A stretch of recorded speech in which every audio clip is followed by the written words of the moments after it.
because graduating college is a really big accomplishment.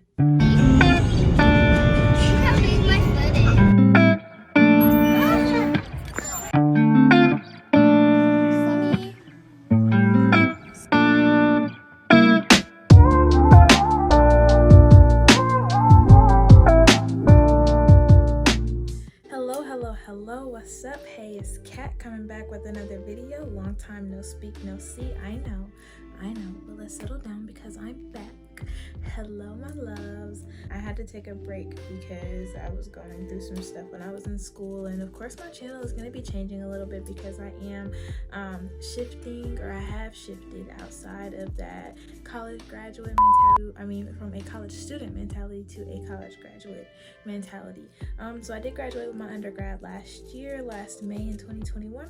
I feel like my transition with coming home and things like that was pretty difficult for me, especially because I spent 4 years at this school that I had a love-hate relationship with, and it was just really hard to kind of like leave someplace that I called home for 4 years and come back to a place that I called home for more than 4 years, and transition back into my parents' house with having been by myself for so long.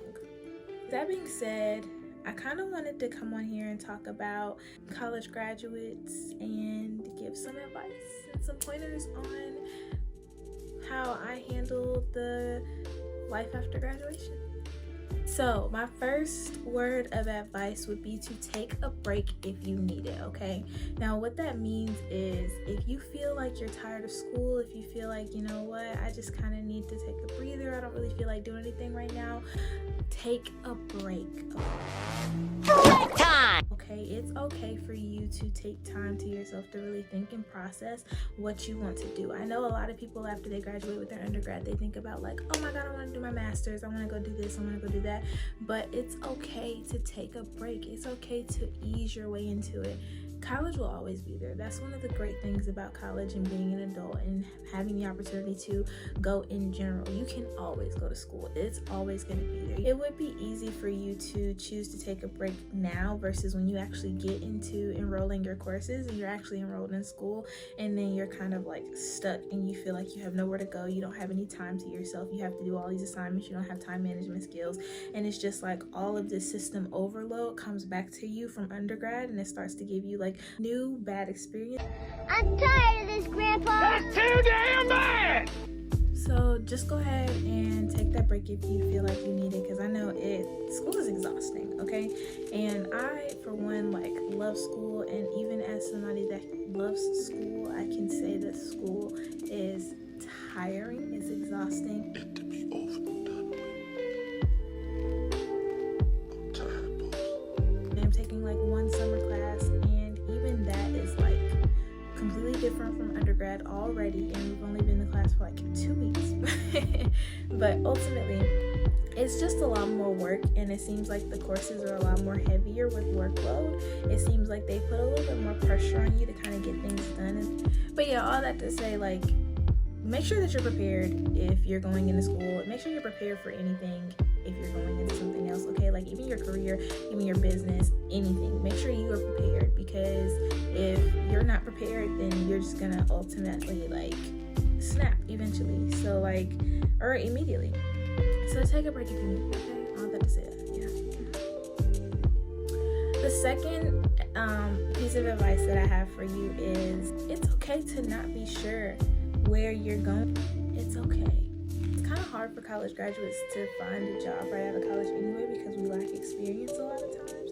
And it's a lot of our schools don't really do a great job with helping us gain the experience necessary for us to kind of go into our careers almost immediately. So it's honestly we're being kind of set up for a fend for yourself kind of environment, but at the same time I feel like that's also a good thing, because it also teaches us how to work hard for ourselves and go for something that we need, or that we want. And it also helps to prove to us that we actually do want this thing, Find something that brings you joy though, because a lot of times I know when I came home from graduating and things like that, I had this period of sadness because I didn't really know what I wanted to do. I didn't know where to go to do it, and I kind of was really lost in my career.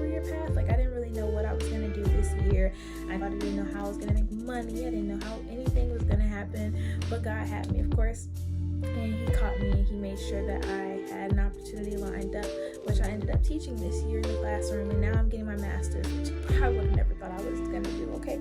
Like, seriously, would have never thought I was gonna go back to school, especially so soon, but it was just time, I guess, and it just ended up happening and working out. So I guess it was just meant to be, right? But you just gotta find something that you enjoy doing. It doesn't matter if it's in your degree at first. Like, a lot of times when you're first graduating, you're in your 20s. I know I was 21 when I graduated, and then I turned 22 later. So a lot of us are going to be 21, 22, possibly 23, 24 at the oldest-ish. A lot of us, I said. So it's like, in that, or in knowing those things, keep in mind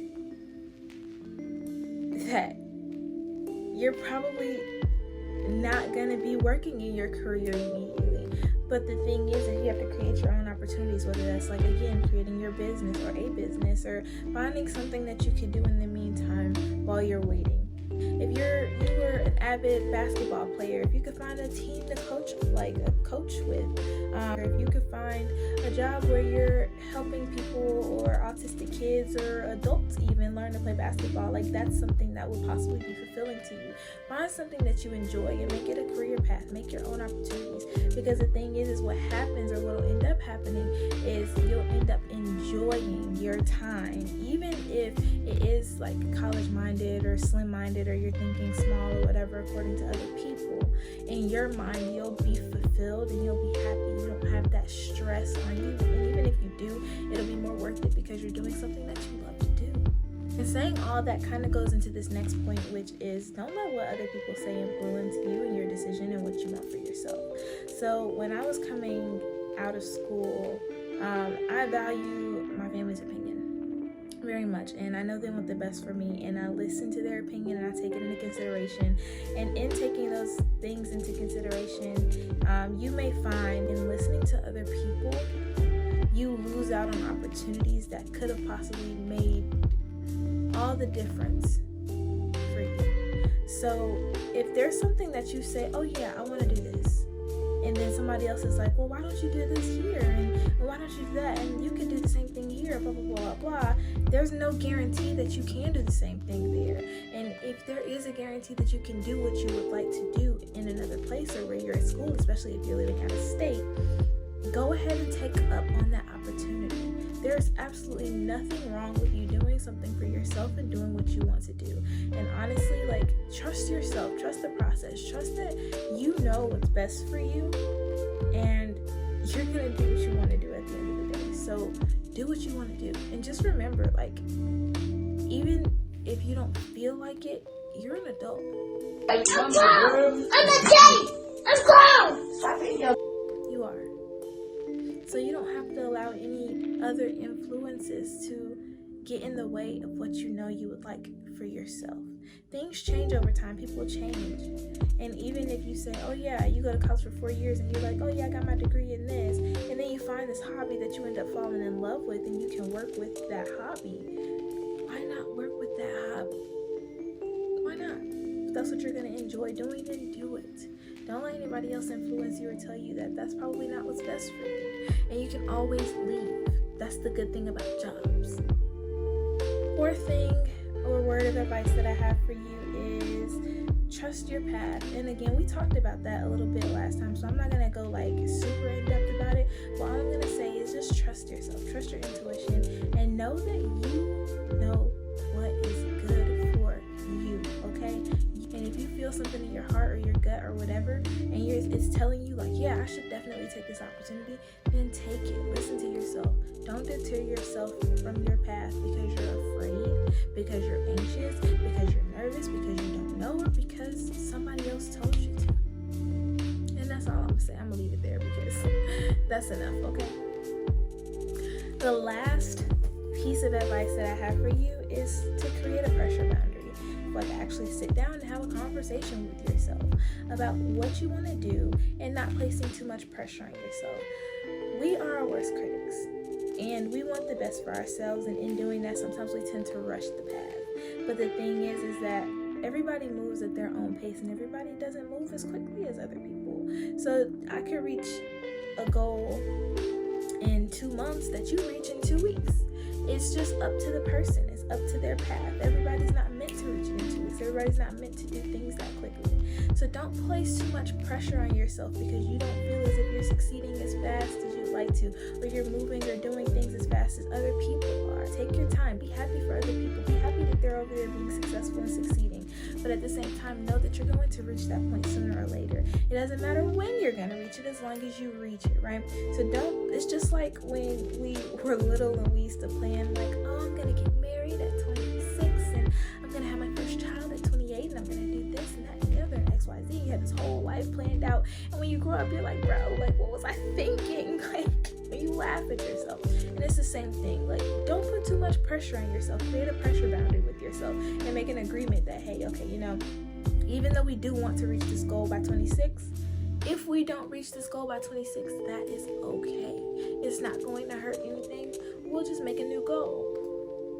But we'll see how close we are at 26, and we'll see how far away we are from reaching that goal. And when we figure out how far away we are from reaching that goal, we'll try to see how quickly we can get there. So always look at the positive in it, okay?